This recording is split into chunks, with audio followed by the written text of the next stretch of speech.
ये नाम शायद सभी जानते हैं, रविंद्र कौशिक। और इस नाम को एक और जो अभी हाल में ज्यादा सुर्खियां मिली थी, वो तब जब कुछ साल पहले सलमान खान की फिल्म आई थी, एक था टाइगर।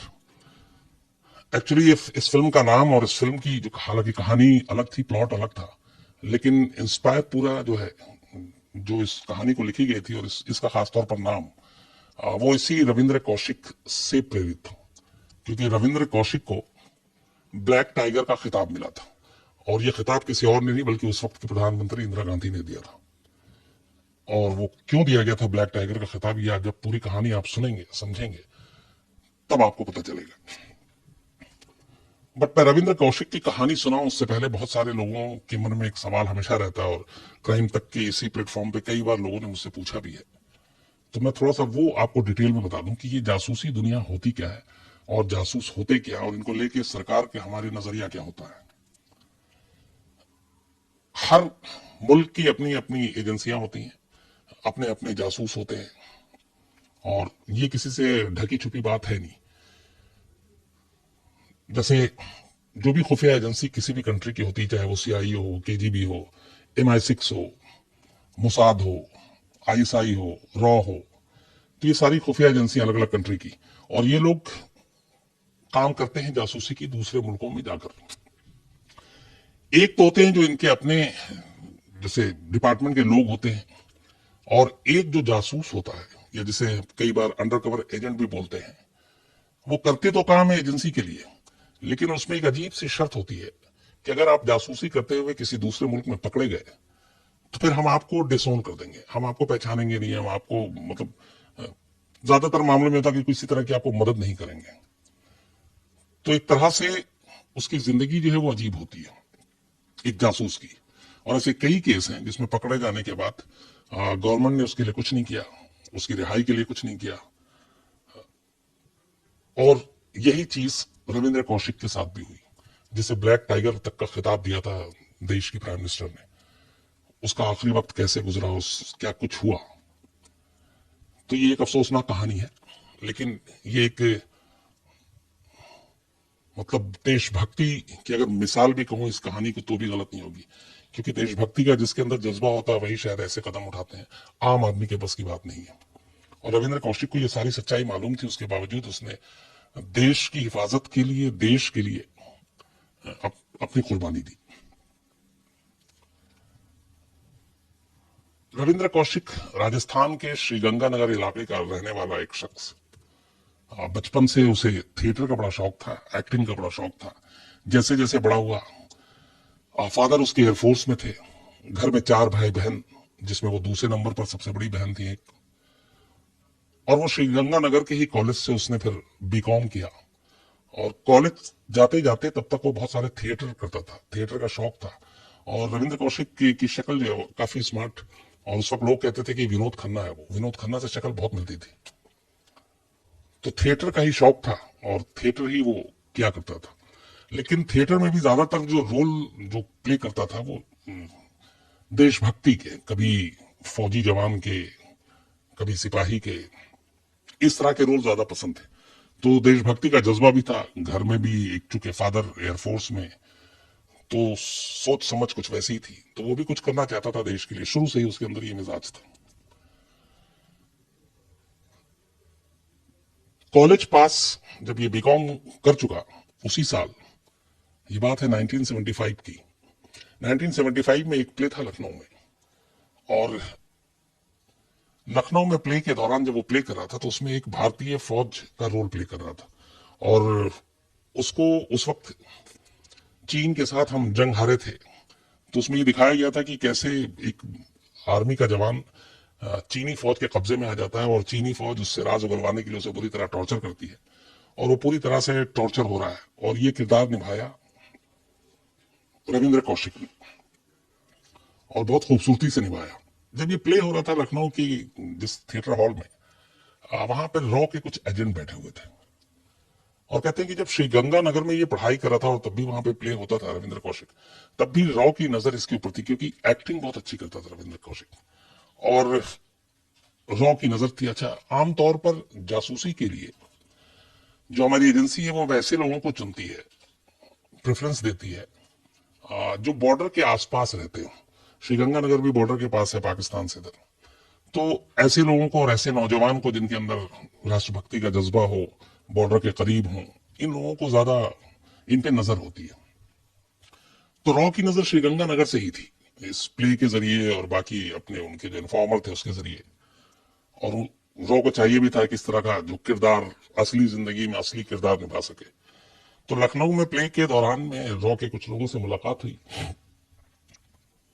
पहली बार वो रविंद्र कौशिक के सामने, और उन्होंने कहा कि तुमने बहुत ही जबरदस्त एक्टिंग की है, लेकिन ये थिएटर में, प्ले में इस तरह की जो तुम एक्टिंग कर रहे हो, अगर तुम्हारे अंदर सच में कुछ देश के लेकर गुजरने का जज्बा है तो तुम दिल्ली में आकर मिलो, तुम्हारे लिए हमारे पास एक काम है। रविंद्र कौशिक ने कहा ठीक है। तो 75 के एंड में ही रविंद्र कौशिक दिल्ली पहुंचता। तब तक उसे मालूम नहीं था कि कौन सा काम है और ये लोग क्या हैं और रॉ क्या है। रॉ का नाम तक नहीं सुना था। जब वो दिल्ली आता है तब फिर दो लोग मिलते हैं, उससे बातचीत होती है, फिर उसको रॉ के दफ्तर ले जाया जाता है, रिसर्च एंड एनालिसिस विंग, जो RAW। पहली बार उसे तब पता चलता है कि हमारी जो देश की एक खुफिया एजेंसी है उसका नाम रॉ है। और रॉ के अफसर उसको पहले पूरी दुनिया में अलग अलग जो जासूसों ने कारनामे किए थे हमारे, उनके किस्से कहानियां सुनाते हैं, जिससे वो बड़ा प्रभावित होता है। फिर रॉ ऑफर देती है कि तुमको अगर जासूस बनना है तो बताओ, ये देश के लिए है। बिना सोचे समझे रविंद्र कौशिक हामी भर देते हैं और तैयार हो जाते हैं। इसके बाद अब ट्रेनिंग की शुरुआत होती है। और ये सब कुछ जो हो रहा था, रविंद्र कौशिक को पहली चीज ये बताई गई थी कि वो अपने घर में भी नहीं बताएगा कि वो क्या करने जा रहा है, मतलब बिल्कुल इसको खुफिया रखना है। इसके बाद ट्रेनिंग शुरू होती है। अमृतसर और पठानकोट के इलाके में रॉ के कुछ अपने दफ्तर और बाकी चीजें थी जहां पे ले जाकर, और फिर दिल्ली में। तो अमृतसर और पठानकोट, दिल्ली, यहां पे ट्रेनिंग दी जाती है रविंद्र कौशिक को। रविंद्र कौशिक की पंजाबी बहुत अच्छी थी और पाकिस्तान के ज्यादातर इलाकों में पंजाबी ज्यादा बोली जाती है।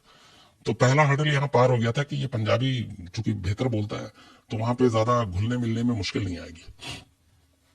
लेकिन दिक्कत ये थी कि पाकिस्तान में जाकर रहना है एक अंडरकवर एजेंट के तौर पर, तो फिर उर्दू आनी चाहिए, लिखना भी, पढ़ना भी, बोलना भी।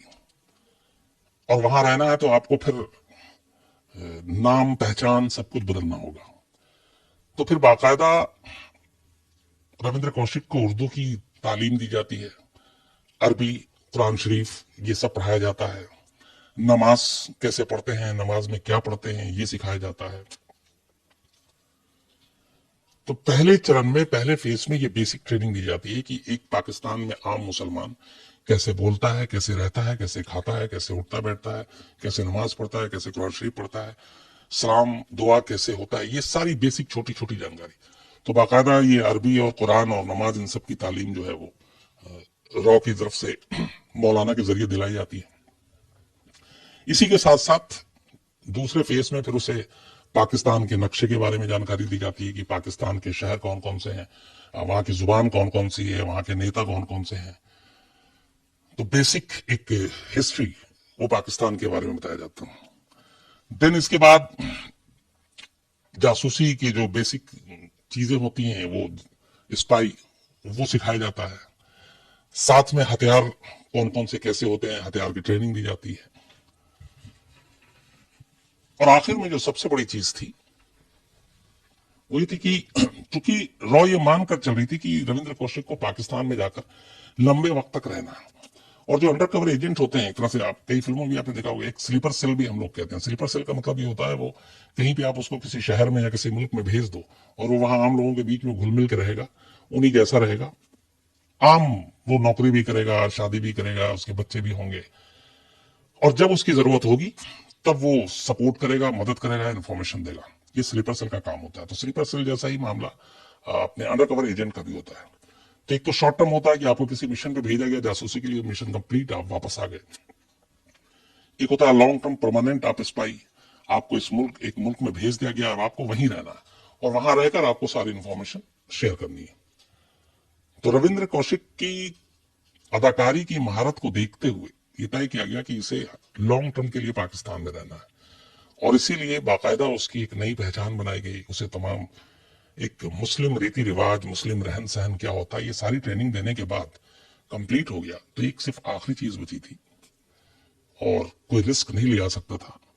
तो यहां तक कि फिर रविंद्र कौशिक का खतना भी किया जाता है ताकि वो पूरी तरह से मुसलमान साबित हो। जब ये पूरी ट्रेनिंग पूरी हो जाती है उसके बाद रविंद्र कौशिक को 6-7 अलग अलग पहले मुल्कों में ट्रायल के तौर पे भेजा जाता है और बहुत छोटे मोटे असाइनमेंट दिए जाते हैं। वो सारे असाइनमेंट को कामयाबी के साथ पूरा करता है। इस 6-7 कंट्री में भेजने के दौरान उसको पाकिस्तान भी भेजा जाता है, तो पाकिस्तान में भी कामयाब हो जाता है।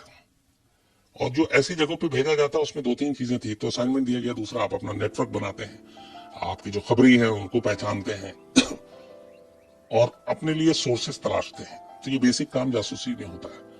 तो ये 6-7 कंट्री में सारे मिशन कंप्लीट करने के बाद 2 साल का वक्त निकल चुका था। 1975 में से ट्रेनिंग शुरू हुई, उसके बाद 6-7 मुल्क भेजा गया। 1977 आते आते जब सारे मिशन पूरे हो गए तब रॉ पहली बार ये डिसाइड करती है कि अब रविंद्र कौशिक को पाकिस्तान भेजना है और वो पाकिस्तान में ही रहेगा लॉन्ग टर्म के लिए और वहां रहकर वो सारी जानकारी देगा। अब पाकिस्तान में क्यों और रविंद्र कौशिक को ही क्यों, इसकी 2 वजह थी। 65 और 71 की जंग पाकिस्तान के साथ हमारी हो चुकी थी। 71 में बांग्लादेश को बना दिया, पाकिस्तान की हालत खराब, वो गुस्से में बदला भी लेना चाहता था। तो इन 2 जंगों के बाद हर मुल्क ये काम करती है, हमने भी यही किया कि अगर अगली बार फिर पाकिस्तान जंग के लिए तैयार हो, जंग छेड़ दे, तो हमें उनकी एस्टेब्लिशमेंट, खासतौर पर डिफेंस, फौज, इन सारी चीजों के बारे में जानकारी होनी चाहिए। तो अगर हम वहां अपने लोगों को कहीं फिट कर दे तो बहुत सारी जानकारी मिल सकती है। तो इसी सोच के तहत रविंद्र कौशिक को पाकिस्तान भेजने का फैसला किया गया था 65 और 71 की जंग के बाद। तो 75 में ट्रेनिंग शुरू होती है, 77 तक सारा काम हो जाता है। 77 के बाद पाकिस्तान रविंद्र कौशिक को भेजा जाता है एक नए नाम, नई पहचान के साथ। उस वक्त जो जब भेजा गया था तब ये कह रहे थे कि चूंकि अब रविंद्र कौशिक जैसे ही पाकिस्तान में अब जाएगा 1977 में, तो वो रविंद्र कौशिक नहीं रहेगा और वो हिंदू भी नहीं रहेगा। फिर उसको अपने आप को पूरी तरह से एक मुसलमान दिखाना है, उसी मजहब में ढलना है ताकि किसी को शक ना हो। तो इसलिए उसका नया नाम जब वो पाकिस्तान उतरता है तो उससे पहले रॉ यहां से उसके लिए नई आईडी कार्ड, पाकिस्तान के राशन कार्ड, सब कुछ तैयार था और एजेंसी ये सब चीजें बड़ी आसानी से कर लेती हैं। तब रविंद्र कौशिक जब पाकिस्तान की सरजमीन पर कदम रखता है तब वो रविंद्र कौशिक उसी दिन से उसकी सारी पहचान वो एक तरह से हिंदुस्तान में ही दफन करके चला गया और पाकिस्तान की सरजमीन पर उतरने के बाद अब रविंद्र कौशिक से उसका नाम बदलकर नबी शाकिर, नबी अहमद शाकिर ये रख दिया जाता है। तो रविंद्र कौशिक अब नबी अहमद शाकिर हो चुका था। वहां जाने के बाद चूंकि पहले से ही रॉ ने सारा इंतजाम कर रखा था, उसके लिए उसका अपनी पहचान पत्र, उसका अपना राशन कार्ड, सब कुछ था और आम लोगों की तरह उसे रहना था। बदले में यहाँ पे पहले ये हो चुका था कि तुम्हें पैसे दिए जाएंगे, लेकिन ऐसे कामों के लिए सिर्फ पैसे मायने नहीं रखते, वहां पे देशभक्ति का जज्बा भी मायने ज्यादा रखता है मायने। तो जब ये पाकिस्तान गया उससे पहले, जाने से पहले रविंद्र कौशिक ने अपने घर वालों को भी नहीं बताया कि वो पाकिस्तान जा रहा है, क्योंकि ये डील और शर्त थी कि किसी को भी ये बात पता ना चले। तो उसने घर वालों से ये कहा कि उसको एक दुबई में नौकरी मिल गई है और वो दुबई नौकरी करने के लिए जा रहा है। ये कहकर रविंद्र कौशिक घर से निकला और पाकिस्तान पहुंच गया। नबी अहमद शाकिर के नाम से कराची पहुंचने के बाद जो रॉ के अपने सपोर्ट थे वहां पे, वो उनसे थोड़ी शुरुआती मदद मिली। उसके बाद वो अब वहां पे आम पाकिस्तानियों के बीच घुल मिलकर आम पाकिस्तानी बन जाता है और अब यहां से उसकी जासूसी की दुनिया के सफर की शुरुआत होती है। लेकिन जितना रॉ ने सोचा था, रविंद्र कौशिक उससे कहीं ज्यादा तेज और उससे कहीं ज्यादा होशियार और बहुत तेजी से काम करने वाला एक जासूस निकला। पाकिस्तान पहुंचने के बाद नबी अहमद शाकिर के नाम से, हाँ, जब ये पाकिस्तान पहुंचा रविंद्र कौशिक तब उसकी उम्र थी 23 साल, सिर्फ 23 ईयर्स। 1952 की पैदाइश थी, 1975 में ट्रेनिंग हुई थी, बल्कि 23 या 25 साल थी शायद। वहां जाने के बाद कराची के लॉ कॉलेज में रविंद्र कौशिक एडमिशन ले लेता, मतलब नबी शाकिर अहमद के नाम से। और यहां से ऑलरेडी वो बीकॉम में ग्रेजुएशन कर चुका था, लेकिन पाकिस्तान पहुंचने के बाद वो लॉ कॉलेज में एडमिशन लेता है कराची के, और फिर लॉ की डिग्री हासिल करता है। लॉ की डिग्री हासिल करने के बाद, बाकायदा पूरी पढ़ाई करने के बाद, ग्रेजुएशन करने के बाद, एक दिन अचानक अब उसे वहां चूंकि जासूसी करनी थी, उसके तरीके ढूंढने थे, निकालने थे, एक ऐसा काम करता है रविंद्र कौशिक जिसकी उम्मीद यहाँ पे रॉ को भी नहीं थी, और बल्कि ये दुनिया में सबसे मुश्किल काम में से एक काम है किसी जासूस के लिए, जो अब रविंद्र कौशिक करने जा रहा था। एक दिन ग्रेजुएशन लॉ की डिग्री लेने के बाद अचानक वो पाकिस्तान के एक उर्दू के न्यूज़पेपर में देखता है कि एक इश्तेहार छिपा है, और उसमें पाकिस्तानी आर्मी के लिए वैकेंसी थी। जैसे हम लोगों के अभी छपता है, आर्मी के लिए जब भी वैकेंसी आती है तो अखबारों में विज्ञापन आता है, ऐड आता है। तो पाकिस्तान के अखबार में इश्तेहार आया कि पाकिस्तानी आर्मी में लोगों की जरूरत है। रविंद्र कौशिक को लगता है कि इससे अच्छा मौका नहीं होगा, वो फौरन अप्लाई करता है, और किस्मत देखिए कि पाकिस्तानी फौज में उसका सिलेक्शन हो जाता है। अब रविंद्र कौशिक नबी अहमद शाकिर के नाम से पाकिस्तानी आर्मी का हिस्सा हो चुका था। जब ये खबर यहां मिलती है रॉ को, तो जाहिर सी बात है खुशी का ठिकाना नहीं, क्योंकि एक होता है बाहर से जासूसी करना, बाहर से इंफॉर्मेशन कलेक्ट करना, एक होता है उसी आर्मी के अंदर घुस जाना जिस आर्मी के अंदर से आपको खबर निकालनी है। इसके बाद आर्मी में वो नौकरी करता रहता है, धीरे धीरे उसकी तरक्की भी पाता रहता है, प्रमोशन होता रहता है, और प्रमोशन पाते पाते नबी अहमद शाकिर एलियस रविंद्र कौशिक पाकिस्तानी आर्मी में मेजर के पद तक पहुंच जाता है। और ये बड़ी बात थी, क्योंकि मेजर के पद पर पहुंचने का मतलब है आप बहुत सारी जानकारी, बहुत सारी चीजें आप दे सकते हैं। इसके बाद जब वो मेजर के पोस्ट तक पहुंच गए, फिर वो बहुत सारी इंफॉर्मेशन रॉ तक भेजना शुरू करते हैं, और कहते हैं कि उससे हिंदुस्तान को बहुत फायदा हुआ था। जिसमें मेन जो इंफॉर्मेशन, जिसपे सबसे ज्यादा काम किया रविंद्र कौशिक ने, जिसकी वजह से ब्लैक टाइगर का खिताब खुद इंदिरा गांधी ने दिया, एक तो ये कि पाकिस्तानी आर्मी का हिस्सा बनना, एक हिंदुस्तानी जाकर पाकिस्तान में रहता है और सब कुछ करता है, एक एटॉमिक पावर स्टेशन, जो पाकिस्तान का एटॉमिक पावर स्टेशन, उसके बारे में बहुत सारी जानकारी, वहां के डिफेंस के बारे में बहुत सारी जानकारी, और अपनी हिफाजत के लिए वहां की सेना क्या कर रही है उसके बारे में सारी इंफॉर्मेशन। जब पाकिस्तानी आर्मी ज्वाइन किया रविंद्र कौशिक ने, इसी दौरान में पाकिस्तानी आर्मी के ही एक में काम करने वाले एक अफसर की बेटी, जिसका नाम अमानत, उससे रविंद्र कौशिक को प्यार हो जाता है।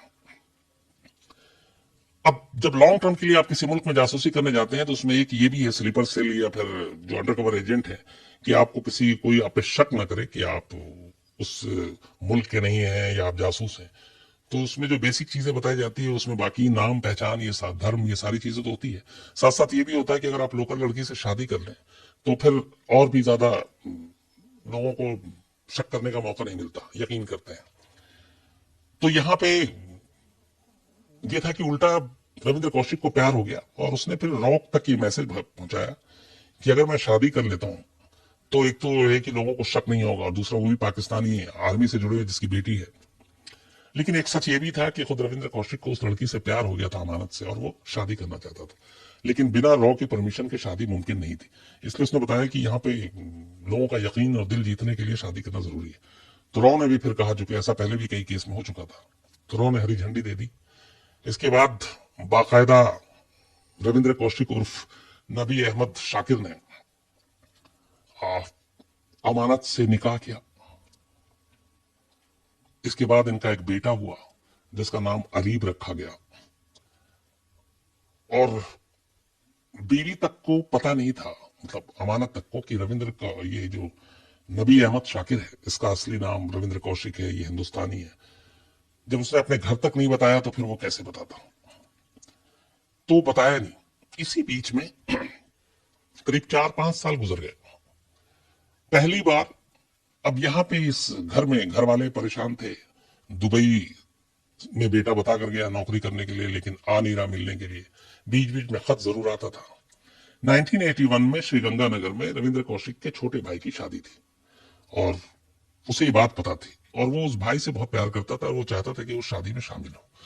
तो रॉ से बात की, फिर रॉ ने इंतजाम किया, चूंकि एक तो आप पाकिस्तानी आर्मी में हो और आप हिंदुस्तान आते हो शादी करने के लिए, तो जिस तरीके से हमारी जासूस वहां होते हैं उनके भी यहाँ होते हैं, तो इसमें रिस्क बहुत था कि अगर वो आता है और यहाँ पे शादी में शामिल होता है और कहीं ये बात लीक हो गई तो उसके लिए बहुत बड़ा काफी मत्थापच्ची होती है, फिर प्लानिंग की जाती है।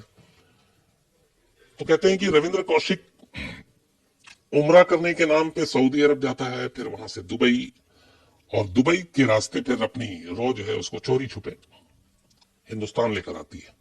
और पाकिस्तान में किसी को पता नहीं कि वो हिंदुस्तान जा रहा है। पाकिस्तान में जो छुट्टी ली आर्मी से वो सारा ये था कि उम्रा और दुबई जा रहे हैं। तो 81 में श्री गंगानगर आता है पहली बार रविंद्र कौशिक। आने के बाद भाई की शादी अटेंड करता है। अब घर वाले रविंद्र कौशिक के ऊपर प्रेशर डाल रहे थे कि तुम भी शादी कर लो, तुम बड़े हो। आखिर में रविंद्र कौशिक अपने फादर से ये बता देता है कि उसने शादी कर ली है, बट वो आधा सच बताता है। वो ये कहता है कि उसने दुबई में एक लड़की है, बहुत ही मिडिल क्लास फैमिली की, उससे शादी की है, और साथ में ये भी बताता है कि उसको अब एक बच्चा भी होने वाला। तब तक ये अरीब जो है वो पैदा नहीं हुआ था, मां प्रेग्नेंट थी। तो घर वालों को बड़ा सदमा लगता है कि एक तो बेटे ने बिना बताए भी शादी कर ली, फिर और भी पता चलता है कि बच्चा भी होने वाला है। खैर, खासतौर पर फादर को, लेकिन फिर भी वो लोग किसी तरह मान जाते हैं। शादी खत्म होती है। उसके बाद 1981 में ही रविंद्र कौशिक अपने घर से विदा लेता है कि वापस दुबई जा रहे हैं। उसके बाद वो वहां से निकल देता है और फिर पाकिस्तान पहुंच जाता है उसी रूट से, वाया सऊदी और दुबई। पता नहीं चलता किसी को कि वो हिंदुस्तान आया था। 81 में उस शादी को अटेंड करने के बाद उस फैमिली से, अपने घर वालों से रविंद्र कौशिक की वो आखिरी मुलाकात थी। इसके बाद रविंद्र कौशिक की कभी अपने घर वालों से मुलाकात नहीं हुई। पाकिस्तान जाने के बाद वो अपनी जासूसी के काम में लग जाता है। जितनी इंफॉर्मेशन है वो सारा भेजता रहता है। उसके काम से रॉ बहुत खुश। उसके बहुत सारे इंफॉर्मेशन बहुत काम की। बल्कि कहते हैं कि उस रविंद्र कौशिक की कई ऐसी जानकारियां थी जिसकी वजह से हमारे कई जवानों की जान बची है, क्योंकि उनके पास इंफॉर्मेशन कुछ और थी, वो कहीं और जा रहे थे मिशन पे, और एंड टाइम पे इंफॉर्मेशन आई, वो बड़ा कारगर साबित हुआ। तो ये सारी चीजें थी जिससे रविंद्र कौशिक का एक तो दबदबा बढ़ा, रॉ खुश खुश थी बहुत, और पाकिस्तानी आर्मी में जिस तरीके से वो मेजर था, उसके बाद ये था कि और ऊंचे पद पे जाएगा। और बड़ा मतलब एक पूरा प्लेटफॉर्म सज चुका था जिसमें बहुत इंपॉर्टेंट जानकारी आने वाले दिनों में भी मिल सकती थी। लेकिन ये सिलसिला चलता, कभी एक अजीब सी चीज होती है। 83 तक 1983 तक रविंद्र कौशिक सारे इंफॉर्मेशन देता रहा और कभी किसी को शक तक नहीं हुआ पाकिस्तानी, जबकि पाकिस्तानी आर्मी में भी अपने लोगों की भी जासूसी की जाती है, उन पर नजर रखी जाती है। और जिस तरीके का काम था, जिस तरीके के इंफॉर्मेशन, डॉक्यूमेंट्स, दस्तावेज, सीक्रेट, वो सारी वहां से लेना भेजना। लेकिन कभी भी अपने पूरे करियर में रविंद्र कौशिक एक बार भी पकड़ा नहीं गया, न किसी को शक हुआ। लेकिन 83 में किसी और की गलती की वजह से रविंद्र कौशिक का भांडा फूट जाता है। होता यह है कि रॉ एक और एजेंट को, जो पंजाब का रहने वाला था, उसे पाकिस्तान भेजती है। उसका भी नाम और पहचान सब बदला हुआ था। उसका नाम रखा गया था इनायत मसीह। ये पंजाब का रहने वाला था और रॉ का एजेंट, और ये शॉर्ट टर्म पे एक मिशन पे भेजा गया था। तो इनायत मसीह को 1983 में अप्रैल का महीना था, इसे बताया गया कि हमारा वहां पे हमारे एक एजेंट हैं जो पाकिस्तानी आर्मी में है और उनका नाम नबी अहमद शाकिर है। तो उन तक एक डॉक्यूमेंट्स पहुंचाना था और कुछ मैसेज देना था। तो इनायत मसीह को इस डॉक्यूमेंट्स कागजात के साथ पाकिस्तान भेजा गया। कराची में इनकी मुलाकात होनी थी नबी अहमद शाकिर से, लेकिन बदकिस्मती से इनायत मसीह जब पाकिस्तान बॉर्डर पार करता है तो बॉर्डर के पास ही उसे पाकिस्तानी आर्मी गिरफ्तार कर लेती है। उसके बाद टॉर्चर किया जाता है। टॉर्चर करने के बाद इनायत मसीह टूट जाता है और वो सच बता देता है कि वो पूछा जाता है यहाँ क्यों है, किससे मिलने। तब उसने पहली बार बताया पाकिस्तानी आर्मी को कि मुझे कराची में अपने एक एजेंट से मिलना है। उस एजेंट का नाम नबी अहमद शाकिर है और वो पाकिस्तानी आर्मी में है। ये सुनकर पाकिस्तानी सेना के पांव तले से जमीन खिसक जाती है कि हमारी ही आर्मी में एक बंदा है जो इंडिया का जासूस है। और तो और इनायत मसीह असली नाम भी बता देता है कि नबी अहमद शाकिर नहीं, उसका असली नाम रविंद्र कौशिक है। इस जानकारी के बाद पाकिस्तानी सेना एक चाल चलती है।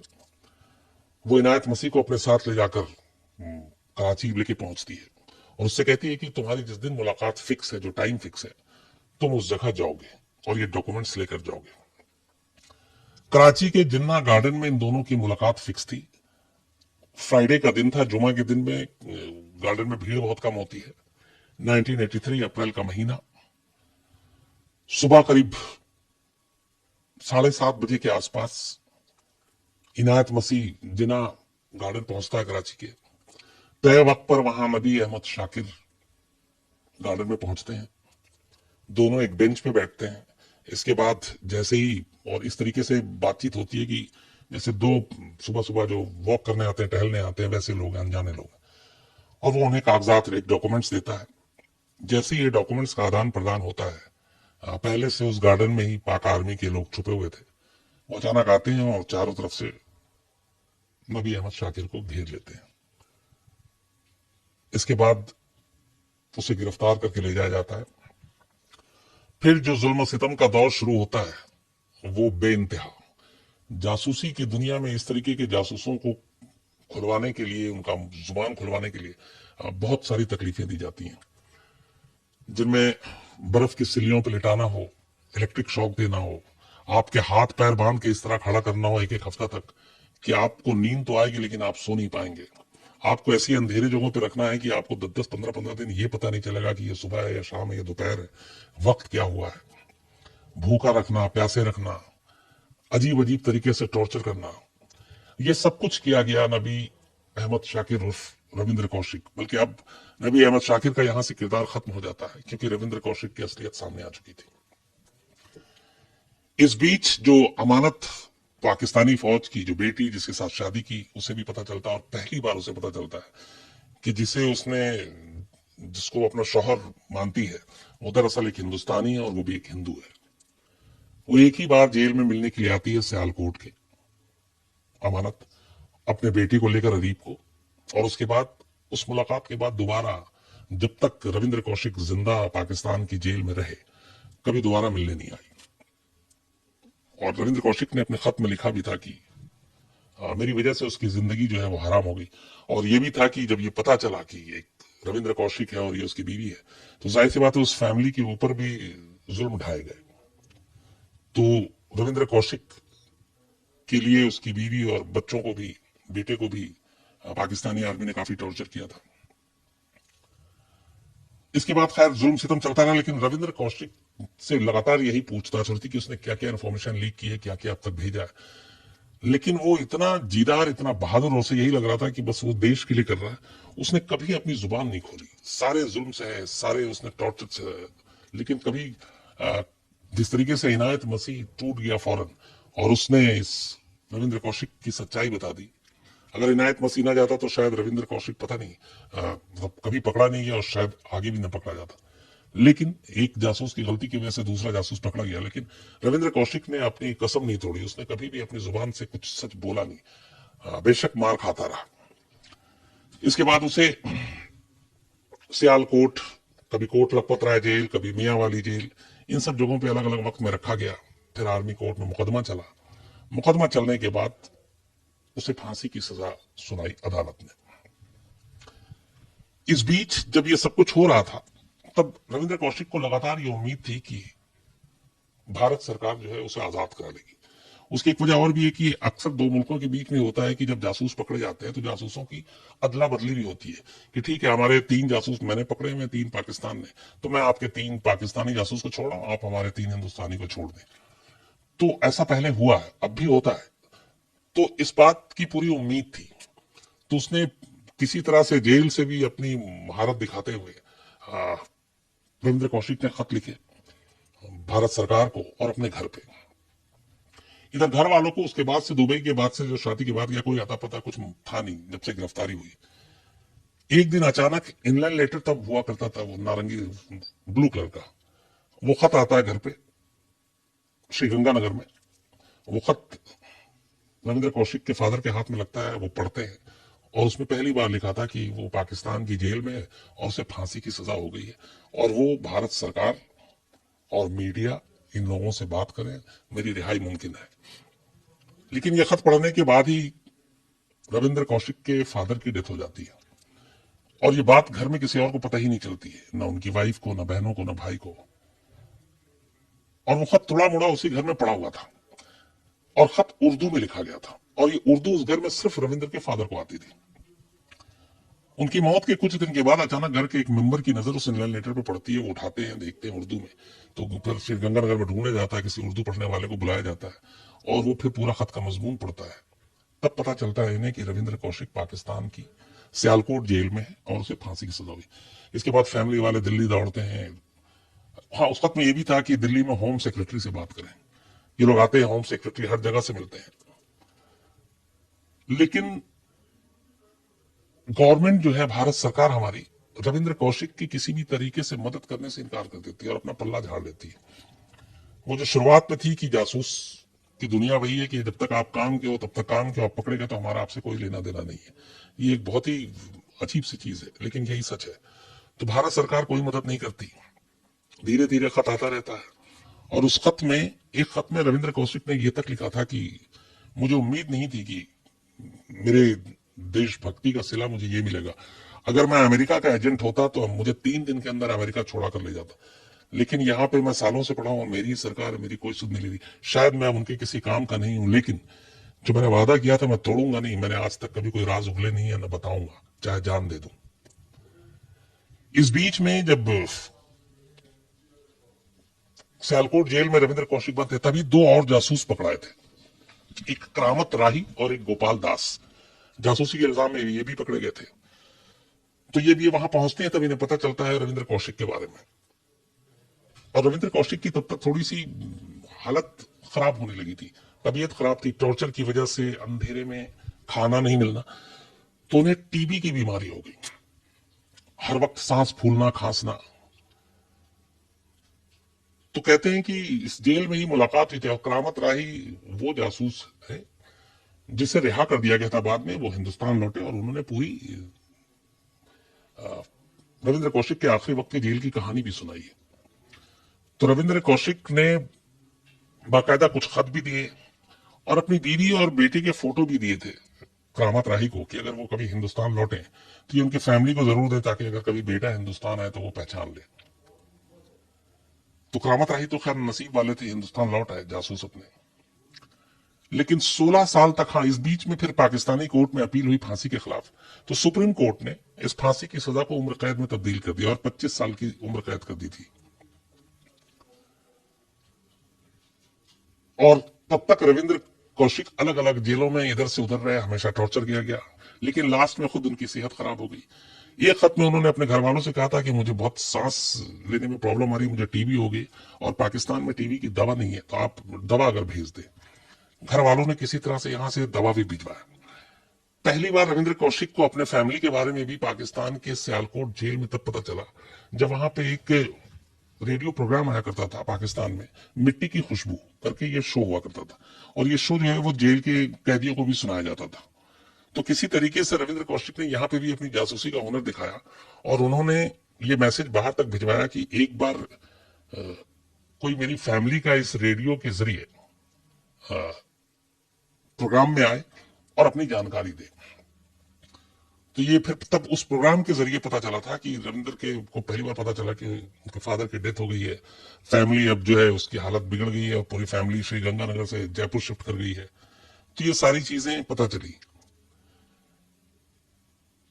16 साल जेल में अलग अलग बिताते बिताते और टीबी की बीमारी की वजह से फिर दिल की बीमारी हो गई। 2001 नवंबर में मुल्तान जेल में रविंद्र कौशिक की मौत हो जाती है। 16 साल तक वो भारत सरकार से लगातार गुजारिश किया, पूरी परिवार कोशिश करती रही सरकार के पास। इस दौरान में अलग अलग सरकारें आई, लेकिन किसी ने भी रविंद्र कौशिक को पाकिस्तान से वापस हिंदुस्तान लाने की कोई ईमानदारी कोशिश की ही नहीं। और एक जासूस जिसने अपनी जिंदगी इस देश के लिए कुर्बान कर दिया, जिसे मालूम था कि वो पाकिस्तान नहीं बल्कि मौत के मुंह में जा रहा है, क्योंकि जासूस कब कहां पकड़ा जाए, कब भेद खुल जाए मालूम नहीं, लेकिन उसने देश के लिए न सिर्फ रविंद्र कौशिक से नबी अहमद शाकिर बना और पाकिस्तान में ही जाकर रहा, कभी उसने अपना मुंह नहीं खोला। और जब पकड़ा गया तो उसे उम्मीद थी कि जिस देश के लिए वो कर रहा है वो देश उसके साथ खड़ा होगा, उसे बचाएगा, लेकिन उससे किसी ने बचाया नहीं। और आखिर में 2001 में मुल्तान में मौत हो गई। उसकी मौत के बाद मुल्तान जेल के पीछे ही रविंद्र कौशिक को दफना दिया गया, क्योंकि वहां पे उस हिसाब से, पाकिस्तानियों के हिसाब से, वो नबी अहमद शाकिर था, रविंद्र कौशिक नहीं, और इसीलिए उसको मुस्लिम तरीके से दफना दिया गया।